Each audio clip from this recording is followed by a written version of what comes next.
అన్నిటి పెరగదా? 100 రూపాయలకు 150 రూపాయలు మాట వాస్తవమా కాదని చెప్పి నేను అడుగుతాను. నేను రామకృష్ణ అంత ధైర్యంగా ఎవరన్నా చెప్తారు ఇట్లాంటివన్నీ? నీ సర్వీసులో ఇన్నేళ్ల సర్వీసులు ఎప్పుడన్నా చూసింటే 500 రూపాయల బిల్లు 700 నేను 1 రూపాయి కూడా పెంచాలా అంటారు. ఇది ఇట్లుంటే స్థానిక పరిస్థితులు, డోర్ పరిస్థితులు ఒక్కసారి చూద్దాం. నిన్ననో మొన్ననో స్థానిక పాలకులు పోయినారు. ఏమిటికి? జగదుర్తి కాడ ఎంఎస్ఎంఈ పార్క్ అని ఉంటుంది కదా, ఫ్యాక్టరీలు పెట్టేది.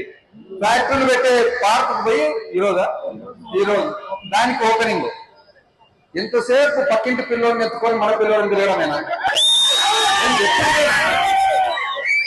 ఆ పార్కు అక్కడ జగదుర్తిలో పార్కు పెట్టాలనే ఆలోచన ఎవరికి వచ్చింది?